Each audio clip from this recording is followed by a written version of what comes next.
Hey guys, I'm just driving here, reminiscing about some of my experiences. There's a lot of crazy stories when you're in real estate. I really like that this job it's an adventure. It's an adventure job. But a lot of, I've been in for 3 years now. Have some pretty good experiences, but I've also had some crazy ones. So I've just been thinking about them and thinking about my craziest one that I've had so far. And I've seen a lot of crazy properties. That's not the craziest thing I've seen. I've seen surprisingly a lot of drunk, naked people. That's definitely not the craziest thing that I've seen. But one story stands out, and I'll just tell you. I was showing a property out in Hampton about 2 years ago, so it would have been summer of 2017, late July, early August, just like a beautiful day, one of those hot, sweltering days, and I was out in Hampton, just outside of Hampton, showing this beautiful chalet home, and had spent the whole day with clients. We'd seen a couple other properties. They were in the car behind me, and I was driving ahead of them.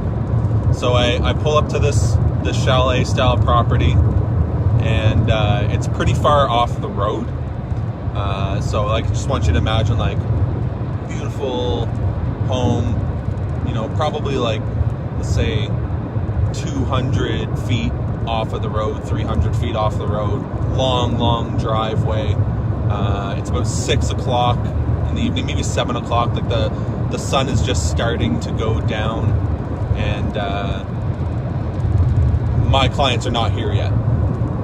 So I go into full-blown realtor mode and just start looking at my phone. I'm sitting in my car, I'm just looking at my phone. I'm about to text them and waiting for them. So not really paying attention to what I'm doing. I'm on my phone, I'm looking at my phone, and I get out of the car. So I get out of the car, and I'm texting my guys. Leave my car door open. All my windows are closed, my car door is open. And I start walking towards the property. I'm not really paying attention to anything. I'm just really focused on my phone because I'm a millennial. Really focused on my phone. So then I start noticing there's all these things flying around me. And I guess, like, to preface this story as well, I should let you guys know that I hate bees. I hate bees. I hate them. I had a really traumatic experience when I was younger, when I was probably 6 or 7, let's say, where I stepped on a wasp's nest or a bee's nest. To me, they're all the same thing. Honeybees, wasps, hornets, they're all bees. They all fly, they all sting. I don't like them.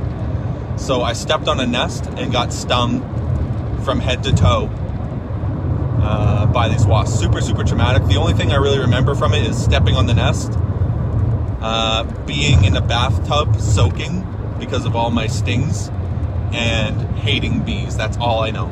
So anyways, I get out of this property, and I'm on my phone, and I can feel all these things flying around me. And I look up, and it's like out of a movie where you see, like, the swarm of bees flying all around. And I'm like, oh man, like, I don't like bees. Need to get out of here. So they're flying all around me. They're, like, bouncing off of me. I run back to my car, and I hop in my car, and I close the door. And I'm like, oh, I'm safe. And I'm looking through my windshield, and I noticed that they're crawling all over my car. And I was like, oh, that's really gross. I'm really glad that I'm in my car. And it's about that time that I realized that I'd made a really big mistake, and I left my car door open. So I look in my car, and I realized that the bees that were crawling on the outside of my car are actually crawling on the inside of my car. So there's probably about 500 bees in my car with the doors and windows closed, and then about 5 billion bees on the outside of my car, climbing all over my car. So, you guys ever see the movie Candyman?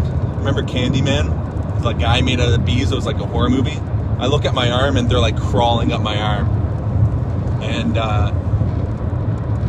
in my head, I was thinking, wow, I'm taking this pretty well for somebody who's severely traumatized by bees. But I'm sure in real life, I was probably just losing my mind. So anyways, I'm thinking I need to like get these bees out of my car, but also I cannot open my windows because there's more bees on the outside of my car. I'll just let more bees in. So remember, I'm in this long driveway and I pulled in, so I have to back out of this long driveway. I start backing up, and I have a reverse camera on in my car, so I'm using that. And what I seem to think is managing the bees, pushing the bees off my arm as I'm driving. So that's not a really great way to drive, I learned. And so I'm backing up and using my backup cam. The sun's going down, there's bees all over me, and I hit a telephone pole. So I'm like, I hit this telephone pole. I'm like super anxious. I'm pretty mad at myself now because I hit something with my car. And anyways, I get out of there and I back up onto the road, and I don't even think I checked to see if there was traffic coming. I just backed out on this road that's basically a highway. And I start speeding down it, and I open all my windows and I open my sunroof, and all the bees fly all out. And not one sting, which I find that's just crazy. So I drive down this road, and turns out that it's the time of year that these bees migrate from one place to another. So clearly I called my clients and said, we can't go in this house because I was just swarmed by bees. This is a real story. I have to go home and shower and cry myself to sleep now. So I went home, not one sting. I think for like the next month, I was always looking for a bee in my car. And that's my story. That's why I hate bees.